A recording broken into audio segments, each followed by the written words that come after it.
Okay, this is very exciting. We're starting a new chapter, page 65. I promise not to go so fast as I did in the last chapter. I'm going to spend some time on this. This is beginning a very interesting section, this chapter called Lively Encounters. And basically, these are the accounts that come down to us of the interchange between Master Hui Neng and some of his disciples and some people who weren't his disciples. And this is very interesting. I'll go into a bit tonight why I particularly find this really interesting, because I think this is really at the heart of what we call Buddhism, and I don't like to call it Buddhism, even if you call it the Buddha Dharma, which is closer to what it originally was intended to mean. It still needs some unpacking to get at what it's really about. What is this thing we call Buddhism? Maybe that's the question I'm asking. And in this section, some people might see this as the icing on the cake. Oh, here's the stories, the kind of anecdotal, interesting accounts. But actually, I think this is really another core key element of it. It's not icing, it is the cake itself, it is the substance. And it's in these lively encounters and the specifics, not only do we see the overarching principles of impermanence, no self, attachment, and so forth, but it's also in the specifics that we see the only core there is to this doctrine, which is a very existential, immediate, and spontaneous back and forth between the teacher and the student, or one's own mind and nature and one's life. And so I'm going to suggest tonight that the categories we have for describing this teaching don't really fit very well. I'll go into that a little bit, but let's go into this chapter. It starts with a bhikshuni, Wu Jinzang. Excuse my tones. I don't know. I got them right. Anybody want to do the correct tones on that?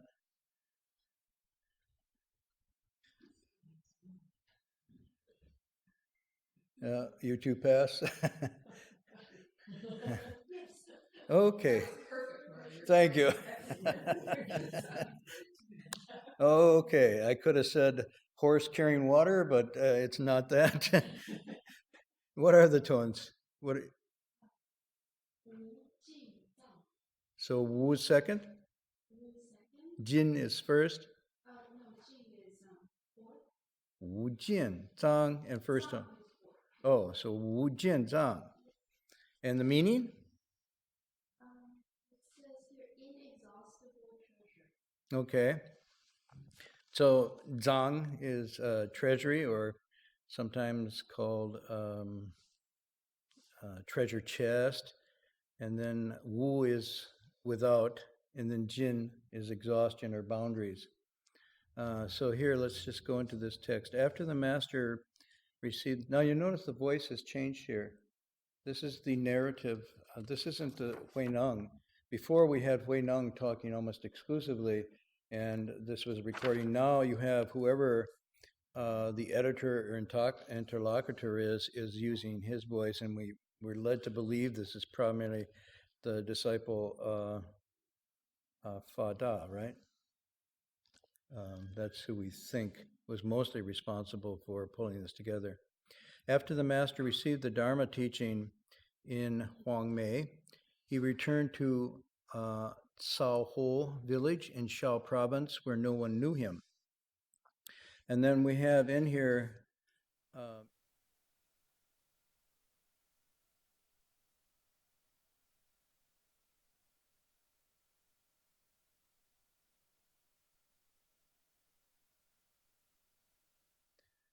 the master earlier said in chapter 1, however, that he arrived in Huangmei in about 30 days. How could he be so determined to seek the way, yet linger for more than 9 months? So the time given in another version is incorrect. This is just for people who are interested in the scholarly details of this, and I'm assuming most of you are not going to get hung up on this, so we'll move on. there was a Confucian scholar, Liu Lue, graciously received the master. Now, Lue, is it Lue? Lua? Lue? Lue? It's a funny Lue. Lue, fourth tone. Her aunt, and then it says her name was Wu Jinzang in a Boston tradition, was a bhikshuni. This is a Buddhist nun. So the monks are called bhikshus and the nuns are called bhikshunis. In the Thai or Theravada, it's bhikkhu and bhikkhuni. And she was a nun who constantly recited the Mahaparinirvana Sutra. Now, there's two versions of this. There's a polytext version, which is sometimes called the Parinirvana, Mahaparinirvana Sutra, and then there's this one. I'm assuming this is referring to the Mahayana version, which is huge. It's probably about 10 volumes. It's a big text, and said to have been one of the final teachings given to the Buddha as he was about to pass, and he passed from food poisoning. So this text was given in his last days, and it has some very interesting segments in it. In one of these passages, I remember when I was hearing a monk lecture on this, an elder monk, one of the lines in the text is something to the effect of the disciples gather around asking for the Buddha to give the essence of the final teaching or the depth of the teaching, and he said, "I have no teaching to give you. I had no teaching all along. Birth and death is this one great matter. Really dig into it and solve it for yourselves." And it seems to be then a statement of some position regarding the dogma or the doctrine that isn't meant to be clung to as a dogmatic teaching, but rather as some expedient device to have something else happen. And we'll go into this a little more. But right in the Mahaparinirvana Sutra, the Buddha avoids laying down, here is the essence of the teaching, ABC. It's these catechismal doctrines and teachings. So in the scroll in hand, so the scroll means, at that time, of course, you know that the texts were in rolls. And so sometimes you see Xuanzang's backpack and it's got rolls in it. Those aren't water bottles, or those are the texts are rolled into scrolls rather than books at this time. So this is an early text. Scroll in hand, the nun then asked about some of the words, and the master replied, "I cannot read the words, please ask about the meaning." And the nun said, "If you can't read the words, how can you understand the meaning?" And the master said, "The subtle, or here you might say the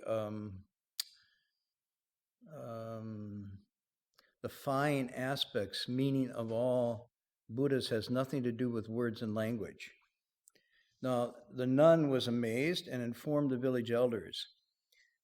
This is what she said: "This man has realized the way. We should ask him to stay and accept our offerings and support." A certain Sao Shuliang, who was the great-great-grandson of a earlier dynasty martial lord, eagerly came along with the local residents to pay homage to the master. Now, at that time, the ancient monastery of Baolin, Jewel Wood, which had lain in ruins since it was burned during the wars at the end of this previous dynasty, was rebuilt on its old foundation, and the master was invited to stay there. He soon turned it into a sacred center. The master lived there for 9 months when he was once again pursued by an evil mob. The master hid in the mountains in the front of the monastery, but they set fire to the woods and the underbrush. He escaped by crawling among the rocks and concealing himself there. One rock still bears the imprint of the master's knees and an outline of his robe, where he sat in the lotus position, meditation position. Because of this, it became known as Escape Rock.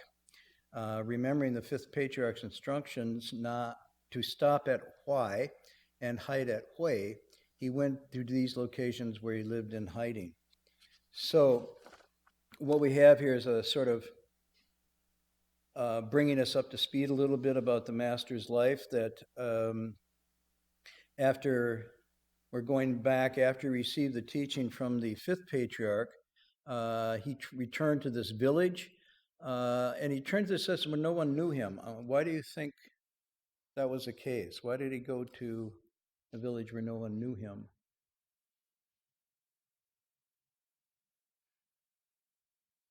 I mean, it seems to be conscious. Yeah. Well, he was being pursued by people who thought he had actually stolen the Roman bull and Right. made himself the sixth patriarch, and they didn't believe in his authenticity. Right. So, in a sense, he was going undercover. He was keeping a very low profile because these people weren't fooling around. they seriously wanted to off him. And he knew this. He was advised by this of the fifth patriarch. But even that encounter, remember the early encounter he had with the ex-commander general who chased him down? It's hard for us to imagine this. When we think of religion as very quiet and peaceful, especially Buddhism, and everybody's just meditating. But in the middle of this, there's some real human emotions that get going, including lust for the robe and bowl and whatever that means. And people were willing to kill for it. Fortunately, he didn't, but he then found this place to hide. Nonetheless, somehow, for some reason, and we don't know why, he came to the attention of this bhikshuni. I mean, it's interesting because no one knew him there, so that means she didn't know him. And yet, somehow, something about him, and he doesn't go into town and say, hi, my name's Hui Neng, I'm the sixth patriarch, here's my card if you want to call on me. He's not advertising himself at all. He's actually trying to keep a low profile. So we have to read between the lines here a bit with some imagination. I don't mean fantasy imagination, but some imagination. There must have been something about him, this stranger in town, that attracted her attention. And her attention, I'm going to guess, is a little bit heightened because she's really cultivating. In other words, she sees something in him that maybe ordinary people wouldn't see because she herself is returning the light to illumine within. What we know from some other records, she was a very diligent cultivator. She was practicing the Dhutanga practice of not lying down to sleep, ate one meal a day, and sat in meditation for long periods of time. When you get into a state of mind like that, people that once were interesting and attractive don't seem so anymore. And people that once weren't so interesting and attractive, I don't mean everybody, all of a sudden look differently. And so sometimes I remember my own travels when I was traveling with Master Hua. He would take us to introduce us to a monk or nun who, from all external appearances, looked really flat. No luster or shine, not like Hollywood celebrity. And yet, within a few minutes of being in the presence of that person, you knew you were in the presence of somebody who had some real spiritual cultivation. And if they spoke a few words, you could just feel it. You could hear it in their sound and the not just the depth of their words, but the lack of frivolity to their words. It was just really centered and on the mark. And the one I remember meeting, she didn't say a word. This was in Hong Kong. We climbed to the place where Master Hua had built this little place for himself as a hermitage up in the mountains. And she answered the door, and Master Hua and her just exchanged glances. And there was a pause for a few seconds. They just were standing each other face to face. Something transpired. I don't know. I was like, what happened? I'm watching this. And then she just bows and she disappears. And as she turns, I catch her face. And it was startling. Her eyes were just deep, crystal clear, pools. And her energy and her complexion were just so tranquil and calm. And I couldn't tell her age. It was just amazing. And then I never saw her. She just disappeared someplace in this little in the back or something, and that was it. And yet, I do believe that some teaching was transpired between the two of them in that encounter. So this happened many times in travels, and it's sort of like it was sometimes in the remote areas, the back areas, especially in China, where in order to survive the Cultural Revolution and beyond, really genuine cultivators had to get out of the cities and the urban areas where they would be really strictly observed and held under state control. So it was often in the, I remember in this was Chokwa Shan, what is that, Nine Flowers Mountain, said to be the mountainous area devoted to Earth Store, Bodhisattva. And again, we encountered another couple cultivators back there in the same fashion, just growing little gardens, or there are few clothes hanging on the line to dry, just lean-tos for huts. And yet they had this quality about them that was unforgettable and striking. And it wasn't because they had nice clothes or they had particularly wonderful images there or anything. It was just something in their character that stood out, that these were people that had really cultivated their nature. So I'm guessing here that this Bhikshuni, because she's doing that, also sees in him something. And so she's reciting this sutra. And after listening to it for a while, the master grasped its wonder and meaning and began to explain it to her. So this is interesting. I don't know how this happened. Maybe she's reciting, or maybe she came up to him and just said, I want to share what I'm doing. And she recites, and what's interesting here, so he's illiterate, right? He's not reading it himself, he's hearing it. And as he hears it, he understands its meaning. It's pretty cool. And again, you see this replicating the first encounter. Remember, he just heard one line of text from the Vajra Sutra, right? Was it the Vajra Sutra? Spoken by someone who had just come into a store. And on hearing this line, he had his first awakening. Let the mind be unattached, clinging to nothing. He heard this line from the text and said, where's that from? Who teaches that? And basically put everything down at that point to go study deeply. We don't have any indication that he learned to read or write when he was with the Fifth Patriarch. What we do have an indication of was he was put into the back workroom to thrash the rice and work hard. And so what he learned there was from hearing. Now, it doesn't mean he didn't have exposure to the text. Obviously, he did, because there was lectures going on all the time. People were discussing text. The Vinaya was being recited every bi-monthly. And so what he lacked in what you could say ability to read and write, he more than made up for his ability to listen, and listen deeply. And somehow he got the meaning without having to have these words in front of him. So she got to one passage of text, and she asked about some of the words, like I did tonight, but not like, okay, so what's the tone? But I was like, could you help me understand what let the mind be unattached, clinging to nothing means? And she asked something like this, and he said, she must have handed them the text, and he says, I can't read the words, so ask about the meaning. And the nun said, if you can't read these words, how can you understand the meaning? Does that make sense to you? That she said that, or why she said that? Well, that there would be, if, for example, if we were just sitting around the kitchen here, and you're sitting there, you just walk in, and we're reading Plato's Republic, right? And I ask you, could you explain this passage for me? And I hand you, and you say, well, I can't read it, but I can tell you what it means.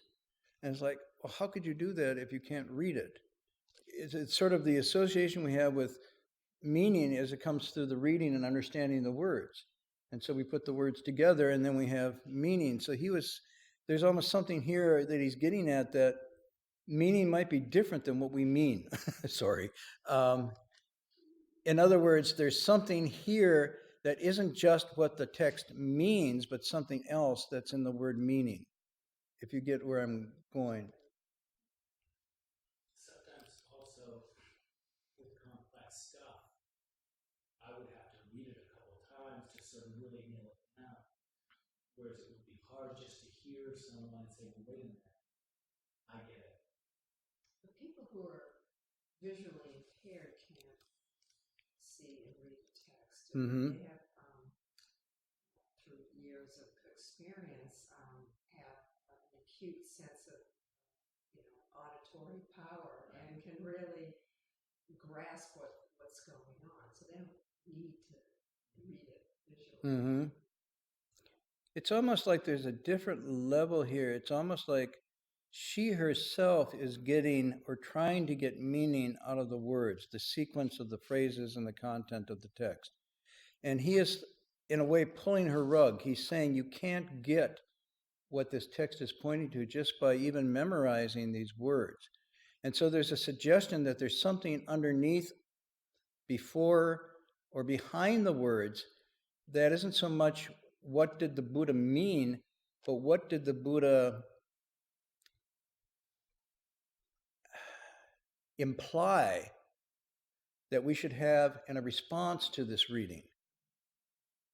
You know what I mean? Because you can say, I get the meaning, but there's something else going on. He's saying there's another meaning that has a force, a transformative force that moves in a different way than just getting the intellectual meaning. And therefore, you have to do something else besides get at the words and language. Something else has to occur. And maybe in a sense, he's saying, in a very subtle way that she obviously gets, he says the subtle meaning, the underlying, the real meaning of the Buddhas has nothing to do with words and language. Now, that doesn't mean that it's not somehow conveyed at some level with words and language, otherwise there'd be nothing. I mean, if she didn't have the text and there was no words and language, there wouldn't be an exchange like this. But he's suggesting, and I think he's suggesting to us, a kind of, I don't use the H word, but I'm going to use the H word, the hermeneutics. Okay, he's suggesting to us that interpreting text has something more to do with what lies behind the words and the language. In other words, how we are to be affected by it means we're reading it deeply or subtly, as he says it here. And if there's no effect, if there's no movement at that level, we still haven't gotten the meaning. Even if we take an exam and I'd say, what was the meaning of the Sixth Patriarch Sutra? And you could write it down. The direct teaching was blah, blah, blah, blah, blah, blah, blah. And it would be technically correct, probably, assuming, you were all gifted students in that way. But then the level that she's asking, or he's implying as a meaning, is something more than that. I don't want to say it's a feeling, but it does involve some feeling. It also involves an emotive, affective response that actually causes a change in the person's personality. So I think what he's suggesting here, the texts are not just intellectual content or philosophy, but rather they're therapeutic. To have the meaning means something happens to you like what happened to him. He heard the line, let the mind be unattached, clinging to nothing. He got another meaning than just those words, because the other guy was speaking these and was just going on with his ordinary life. Sixth Patriarch hears this, and he gets this subtle meaning. And the subtle meaning, all of a sudden there's a turning of a very profound and almost 180 degrees different than before he heard this. And so there's something that's going on. We have to sort of get at this to figure out, yeah. I think it's even more interesting to consider that in the physical context where they are, which is the home of the Confucian scholar, where words and language are obviously revered. Mm-hmm. The nephew, maybe it's a dig at her nephew, like, oh, those words are so important to you. Okay, look.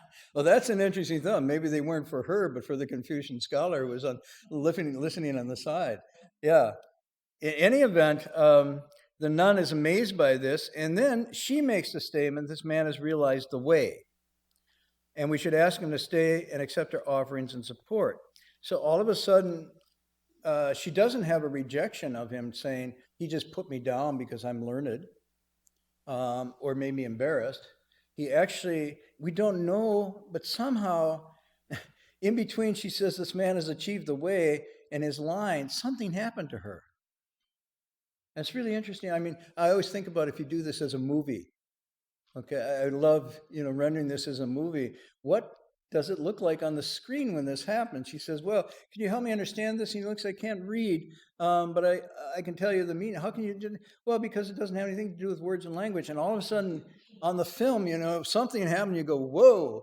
Now, yeah, whether it's the lighting or the expression on her face, and then she has this, and then she says, he doesn't say, I've achieved the way. She announces that he's achieved the way, which means he's embodied something that she's found in the text, but was only located in the text previously to meeting this person. Now she meets this person, and through him, the text comes alive. And she sees that the text is a finger pointing to a moon and not the moon itself. And it's like, whoa. And this happens very quickly. Now, I think it happens very quickly because she's obviously primed.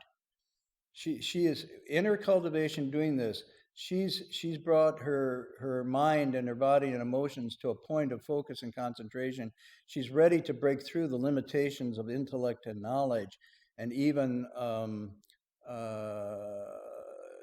identity almost. She's so into this text that she's almost there in the assembly with the Buddha. And if you know what the text is about, that this text is that final teaching where the Buddha is constantly pulling the rug away from anything he laid down in words and language. So it's really interesting that this text itself, so she's wrestling with it. She's trying to get at what did the Buddha mean in this text where he keeps saying, I didn't teach anything. So where could the teaching reside? So now you could see, she hears this and you go, wow, right. The words and language are not it. There's some other meaning here. And then she announces he's got it. And then what's interesting, she obviously sees that he has nothing. And as part of that tradition, you then provide support. So obviously her family puts forth the food, the wherewithal to support him. And he stays, and then this monastery, which had laid in ruins, he restores. All of this is happening in a fairly quick way. He's invited to stay there. He turns it, it says, into a sacred center, which is very interesting. In other words, he takes the ruins of a place, and you can imagine it just being overgrown with weeds and running with wild animals and the roof leaking and whatnot. It doesn't have any sacred ambience to it at all. And somehow the combination of his presence and whatever he did architecturally and building-wise turns this into a sacred place, a place for cultivation.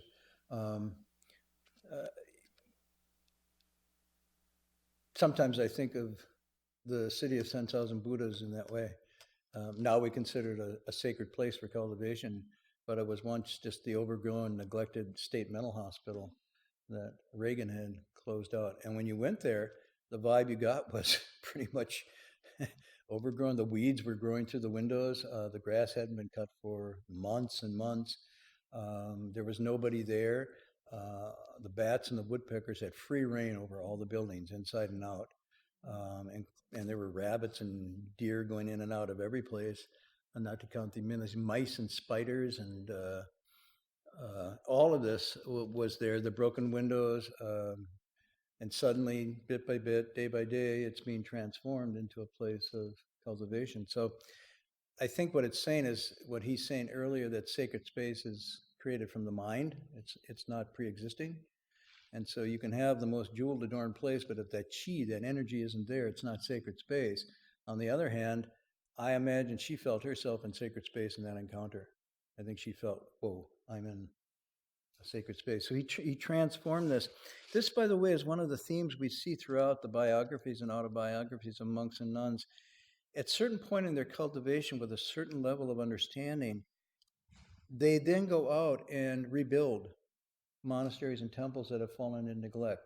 It's a real physical act. They go about restoring these, and they create these as centers where people can come and cultivate, leave home together, and reestablish a spiritual community. And it's almost like part of a bodhisattva energy. Instead of just withdrawing to a hermitage in the mountains by themselves and whatnot, they get offerings because people really respect them, but they use the money not to aggrandize themselves, but to rebuild these places as sort of homes away from home for people that want to leave and cultivate. So it's really a generous act, and you think about how important it is. Without those sacred centers, it's really hard to do this on your own at home. And it's really hard to sense that you're leaving the other space and going into sacred space unless there's a sacred space to go into. Now you could say it's an expedient because he says the sacred space is the true mind. On the other hand, this is very necessary. So it's just interesting to see him doing this. Shu Yun, Empty Cloud, did this as well.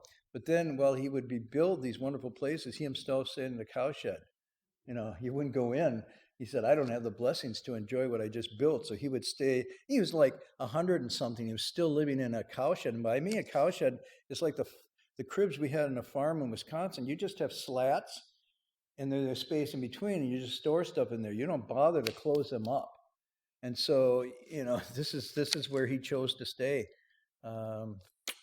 Anyhow, it's very interesting. But then it says even in that short period of time, 9 months, and the evil mob finds him.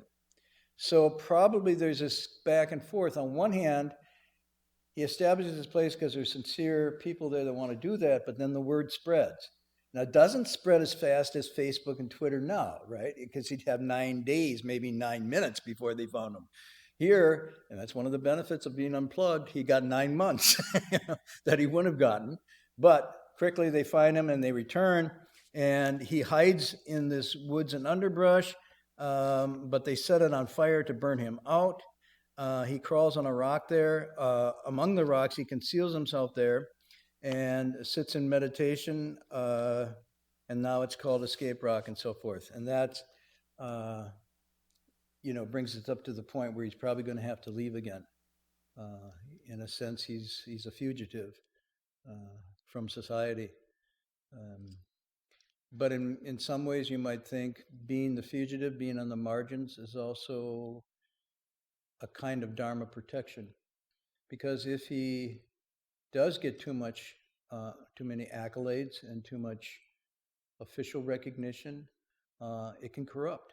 It can corrupt because then you can feel as if it's somewhere else other than just in the heart, and power tends to corrupt, and spiritual power tends to corrupt as well. So his not having recognition allowed him to sort of stay true to the dharma that he had just been certified as receiving. And I think also it gives us a message somewhat that this dharma is not necessarily, how shall I say it, socially approved and sanctioned. In other words, he's a fugitive, but it's not because just they want the robe and bowl. He's a fugitive also because his message is somewhat contrarian. He's going against just established ecclesiastical authority as saying that this is the way, the truth. He's going back to teaching of the heart and the mind. He is, as you could see from the previous chapters, he's turning around, reinterpreting a lot of the traditional practices. He's not eager to have official state endorsement, which was one of the things that most of the clergy were seeking at this time. And then he is illiterate, and so he might be suspected of being a kind of itinerant iconoclast. This happens among many religions where somebody has a direct perception of reality, whether it's mystical or by some people say grace, and they start to teach and talk, they can be persecuted and even killed. This happened on the East Coast of this country with the early Puritans. Anne Hutchison, for example, was a gifted preacher who felt she had a direct connection to the divine, and apparently when she spoke, she really moved heaven and earth. But the established authorities were not favorably inclined towards this, and they put her on trial. Now, where was it? That famous liberal bastion of free thought, Boston. And so she was put on trial in Boston, found guilty of heresy and other things, and then banished to Rhode Island, where she walked, the story's like in 3 to 4 feet of snow for all the distance between Boston and Rhode Island, with 7 kids in tow and 6 months pregnant. And not a helping hand for anybody because she was officially banished. So it's just an interesting story. There's a great deal of truth behind the fact that her zealot ability to speak in this without being formally trained or ordained as a minister was a threat at this time, because once the Protestants opened the gate to other authority that you could directly read the text and interpret it for yourself, then there was like, well, who has that ability then, and how do you determine that? And so as a result of Anne Hutchinson's trial and persecution, there was an attempt by the established clergy, mostly men, sorry to say, including, who are the two brothers? Somebody will know their names. The Mather brothers, Cotton Mather and so forth. So what they did was they wanted to establish an institution to properly train young men to hold the orthodox teaching and go forward. And that institution that they started back then is now known as Harvard College. And so Harvard was started on the basis of trying to maintain an orthodoxy, imprinted this on the young clergy that came through, and to keep these kinds of Anne Hutchinson phenomena. So I digress. I don't know why. I always do this. I'm sorry. In any event, I'm suspecting that from the established Buddhist institutions here, the Sixth Patriarch was somewhat on the margins, on the edge a little bit. And so there's many reasons why being there may have protected his dharma. In any event, so I guess what I wanted to raise tonight, and I won't finish, but a kind of thought. If you can say this to her, that it doesn't depend on words and language, then the question arises, what is it then? What is this thing called Buddhism if it's not the words and language of the texts?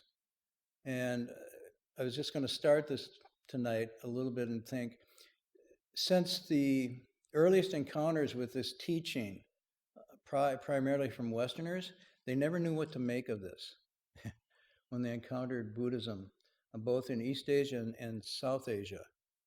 I'm talking about like this is 18th century, 19th century, 20th century, and I think even up to today. They just could not figure out what it was about.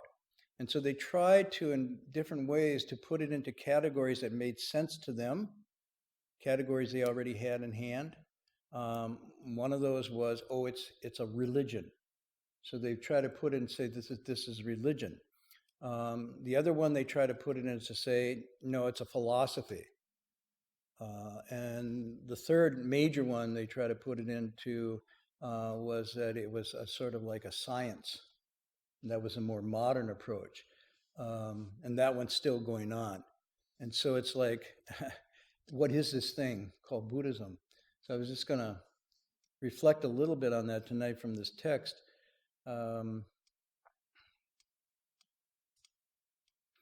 Actually, even the term Buddhism doesn't occur. That's a Western created term. At this time, you see here they use a Chinese expression, he's achieved the way. So they use way here to describe. They don't say he's realized Buddhism, he's attained the way. And the way is a Chinese term that was used to describe what came from Central and in India. And way meant it wasn't so much a doctrine or a philosophy as a series of teachings and, more important, methods or mechanism by which you would cultivate your person and restore a ground of goodness and purity, and eventually eliminate the impediments to the full awakening or full potential of the human. And this is what I always considered a way, because it's something you walked. It was a method of walking. And the language shuxing, which to cultivate means to correct your steps. So it's a dynamic, active sort of series of teachings and methods that are passed along to cause a inner transformation in an individual that restores them back to some ground that is called bodhi, or sometimes it's used, they use the term nirvana or bodhi nirvana, but it's an end of afflictive suffering, an end of dissatisfaction, and a freedom from confusion and afflictions, klesha. So if you think about it in that way, and if you look back at the original community, everybody that came to the Buddha was coming for this. They were coming for a method and some teachings that would help them get back to their original nature, resolve the question of why are we born only to die, what is this about, and how do we find some meaning and purpose beyond the vicissitudes of all impermanence and so on and so forth. And they began to gather around him, and they called this Buddha Dharma, or they called it Dharma, which was a general phrase used to getting at the nature of reality and how things really were, and how I had to be in accord with these larger patterns, as they worked through life. And so then Buddha Dharma became the phrase of this is that Dharma by this particular teacher called the Buddha. And it wasn't called Buddhism. And again, this is a 19th century term that came down. And when Buddhism came down, it got turned into a philosophy or a religion, and now into a science. And it really doesn't fit any of those. So I just, that's why I think these lively encounter section is so important, because now you're getting back to the heart of it, which is this really immediate exchange between the student and disciple. When he says, I can't read the words, I think it's earlier or later, he also says, I don't have a teaching. Is that the earlier chapter? Later. So he's going to come to a section now in these lively encounters when he really hits it on the head. He said, I don't have a teaching. I don't have a dogma. I don't have a doctrine. I don't have an ism. I don't even have a religion or a philosophy. I simply untie knots and call it this or that. And so like, okay, so then what we're getting at is Buddhism, Buddha Dharma, is about untying knots. That's what it's about. It's like, oh, what knots? What knots are we talking about? And then you start to look, where am I knotted up? Where am I tied up? Wherever there's that tying up, wherever there's that knot, the Dharma is meant to be an antidote to release the knot. With no knot, there's no teaching. So the Dharma in Buddhism doesn't exist sort of on some mountain out in some universe, always carved on stone and eternally true and stated in this explicit way, but it manifests only in a therapeutic way to cause a transformation. So I think it's better called a transformative teaching rather than a religion or a philosophy or even scientific. And if you start calling it that, then you have to think about it totally differently. Why you would do any of the practices or read the text would be to get at this meaning. And this meaning would be, I understand Buddhism. It says the Four Truths, the Eightfold Path, and blah, blah, blah, blah. I'm not putting that down, but that is also just fingers pointing to something. So you'd have to understand that those things were not meant to be taken up as this is Buddhism, but rather these are somehow mechanisms embedded in here, therapeutic mechanisms that when I took them up in a certain way, beyond just the language and words, I would experience directly something that the Buddha said he experienced directly by engaging in this. And that's why you have the three turnings of the wheel, because the first turning is just sort of laying out the theory. The second one is saying, okay, now you got the theory. I really encourage you to take this up. And the third turning says, and then when you do that, you'll know for yourself whether this is true or not. And how will you know for yourself? You'll know for yourself because you've actually been transformed by it into something different than you were. And so the results would be an immediate understanding and often accompanied by profound relief, sometimes with tears, and certainly big changes in your lifestyle. What I'm saying is, if you were taking this up seriously, your attitude towards yourself and what was important and where you derive meaning and joy and happiness and significance, what mattered to you, would start to change really significantly. And the more you did, it would change uncontrollably. It wasn't that you make a plan and say, when I be a Buddha, I want, I'm going to have this and this, I'm going to live there and there. No. You just go in there and you let this change happen, and all of a sudden it opens. And whatever you're supposed to be in this deeper sense comes forth by itself. You don't control it. The other thing that happens, you change probably your relationships, because you start to see in certain relationships this is being nurtured, and in others it's not. And so immediately you might even change your livelihood, change your career. There's so much, but the essence of this is change. It's a really deep, profound change that this teaching is trying to activate. So if you get at it, Buddhism is not very comfortable as a religion. It's like not, what a friend I have in Buddha. It's not going to do that for you, because what it's doing is it's taking this catalytic stuff. I don't mean it's like Jekyll and Hyde, you go, but you are taking something into your system that is food and medicinal, and it's going to have a profound effect if you're doing it right. It's not something I take the book home and put it on my shelf and see if my house is blessed because I have a sutra there. That may or may not be true, I don't know. But what this is meant to do is you eat this. I mean, literally, don't eat the book.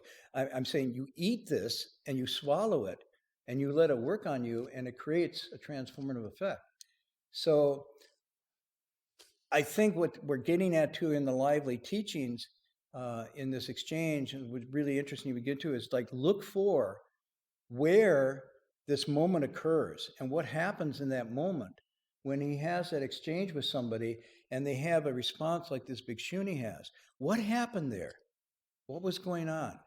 Now, many of them are coming to him with very formal understanding of what Buddhism is, what practice is, and yet when they have that encounter, he just turns. And something else is going on. And so it becomes maybe one of the markers we start to look for is whether we're really drinking this water or not. In other words, are we starting to feel a little uncomfortable? Are we starting to feel a little unsettled? Are we starting to feel a little like stirred up and maybe even a little irritated? Ooh, that's good. That means this is working, because knots are tight. And when you untie knots, it's not easy. There's a lot of work involved. And then sometimes the loosening of the knot feels like a letting go. It feels like a vulnerability. It feels like, I love my knots. I'm familiar. These knots make me who I am. I knit this thing really tight. And then when you start to pull and tug, you start to feel not such like a big, smart grown-up. You start to feel like a little bit childlike and whatnot. And it's really at this point where you'd understand that this is not weakness, but this is real strength. This is your real strength coming. So the false strength has to be let go of for this real strength to come forward again. And what we think is strength is often overcompensating for unexamined places, or putting on face and masks so that nobody will see it. But even internally, our knots that nobody sees have to also become untied and loosened. And so often this involves, and you will see this throughout, you'll see tears associated with these lively encounters.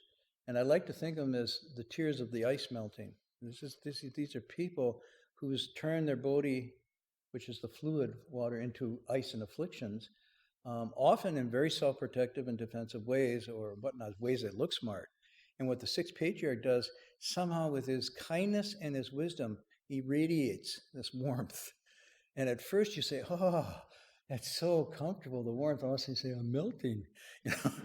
Things are melting. And so it goes from comfort to a kind of therapeutic discomfort. And then a new comfort that comes from the letting go. So I just bring this out tonight. And then I wanted to share one poem. Next week I'll come back to the poem, but I want to share the poem because what I'm arguing, and I'll go through this next week, and I'll tell my theory, and you guys come ready to criticize me, but I'm gonna give a theory why I don't think Buddhism is a religion, and then I'm gonna give an example why I don't think Buddhism is a philosophy, and then I'm gonna really step on some toes and tell you why I don't think it's science. Okay, so I've taken the three most comfortable frameworks that people have where the Buddha is teaching. It's another world religion. It's a profound philosophy. Those that don't like religion will call it a philosophy, and then people that don't like either will say, no, it's science. And I'm going to make a case why I don't think it's either three. But I want to read you a poem to get you inspired. It's a poem I really like, and I think it covers this. And this is written by one of my favorite poets, again, E. Cummings. Okay. And I'll just read you the poem and it's slowly. O sweet, spontaneous earth, how often have the doting fingers of prurient philosophies pinched and poked thee? Has the naughty thumb of science prodded thy beauty? How often have religions taken thee upon their scraggy knees, squeezing and buffeting thee that thou mightest conceive gods? But true to the incomparable couch of death, thy rhythmic lover, thou answerest them only with spring. Okay, so here, I'll read it again, but what Cummings is saying is that the world, the real world, cannot be fully explained either by religion, philosophy, or science. And I'm going to say his sweet, spontaneous earth is Buddhism can't either. So I'm substituting this to say, oh, sweet, spontaneous dharma. How often have the doting, you know doting? Doting? What's doting? Huh? Grandmother with a baby. Grandmother, how the doting fingers of prurient philosophers pinched and poked thee. The naughty thumb of science prodded thy beauty. How often have religions taken thee upon their scraggy knees, squeezing and buffeting thee, that thou mightest conceive gods. But true to the incomparable couch of death, thy rhythmic lover. This is very interesting, because it's from the birth and death that this teaching, the urgency of this teaching comes. And, you see in the monks and nuns, many of them made their resolve when actually confronted with mortality through the nostrils, through the eyes. And so I like that phrase, the incomparable couch of thy lover. It's sort of like the teaching arises from this encounter. Thou answer them only with Bodhi, spring. And so it's a beautiful thing. The philosophers, the scientists, try to figure out what the earth is about, what's the nature, and they dissect and analyze, and they say, oh, it's divine, oh, it's it's the cosmic principles of da-da-da, or it's they try to analyze with the naughty thumb of science, and reduce it down to these only phenomena. And then what happens? It just answers with spring. And it's like, wow. It's like, can we explain spring? We might be able to dissect it into different ways, but the beauty of every year you go out. Now, for me, California's like, what's spring, man? And you got spring all the time. You came where I come from, where it's 30 degrees below zero for month after month. There's no sun and there's ice and snow. And suddenly one day it starts to warm and melt and little grass and flowers come up. Man, you are moved. It's like, whoa, this is a miracle. And it does it year after year after year. And it's sort of like, wow, there's something there that philosophy, science, religion can't really nail down. And I think what I'm using this as a parallel to say there's something in the dharma, and there's something in this release within you, the dharma within you when it releases, that you can't get a handle on through these three mechanisms of science, philosophy, or religion. It's something much more elusive and much more profound and much beyond a systematization or a reductionism to these things, these teachings. So what I'm hinting at is when the Sixth Patriarch has his awakening experience, he says, how strange indeed, how unexpected. That's spring. He's relating. Now, obviously, the content of his awakening is very profound and very much described in the text, but the experience he has of this is how unexpected, how marvelous. And I think that's where we need to be sort of going with this dharma of getting it out of these categories and trying to get it back into what is happening here in these encounters and so forth, and maybe turn it back into something more spring-like. Now, that isn't to sort of make it poetic, romantic, but I think what it's saying almost to the extent of there's something here that our minds cannot get at, but we can still get at. As the Avatamsaka said, it can be experienced but not explained. And this is how it describes the states of all Buddhas as something that you can directly experience, but you can't explain. You can know it, but you can't put it into words. This is the last of the 10 grounds description. And I think I'd like to come back to that maybe a little bit next week, go into why I don't think it's those three. So those of you who are really science, come geared. Those of you who think it's a world religion, come geared.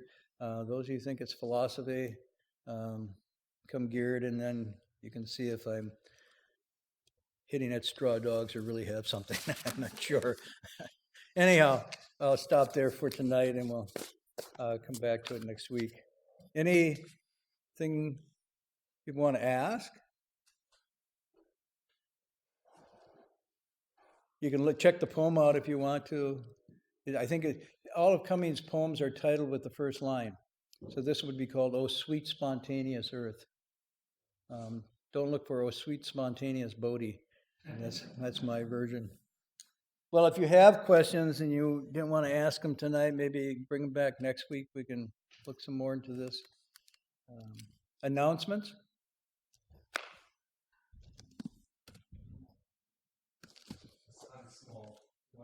Like always, we have Avatamsaka lecture 7:30 by Reverend Heng Shure, and all the activities and classes goes as always.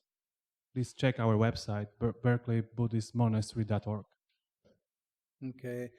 We just finished a week of intense filming at the City of 10,000 Buddhas. People were trying to get onto film. I guess. What was the intention, Megan?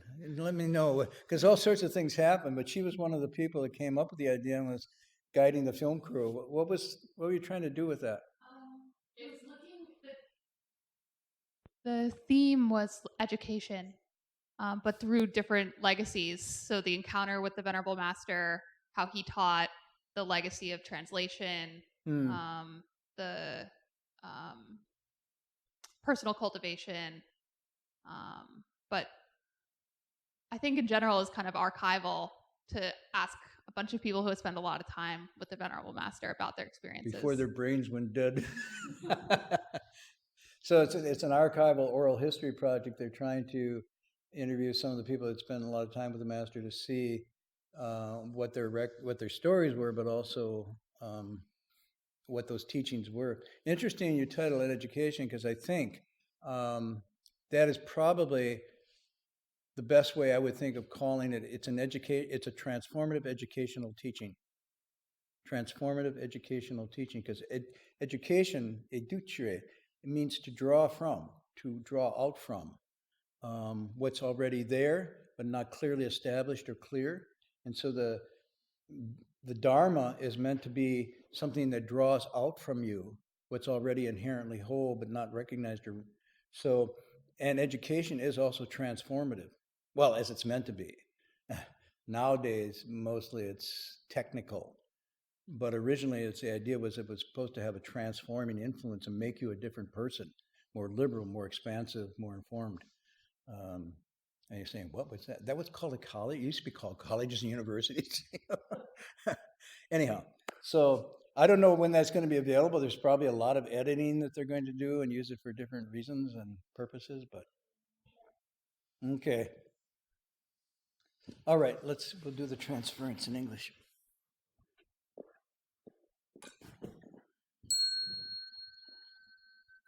May every living being, our minds as one and radiant with light, share the fruits of peace with hearts of goodness, luminous and bright. If people hear and see how hands and hearts can find in giving unity, may our minds awake to great compassion, wisdom, and to joy. May kindness find reward. May all who sorrow leave their grief and pain. May this boundless light break the darkness of their endless night. Because our hearts are one, this world of pain turns into paradise. May all become compassionate and wise. May all become compassionate and wise.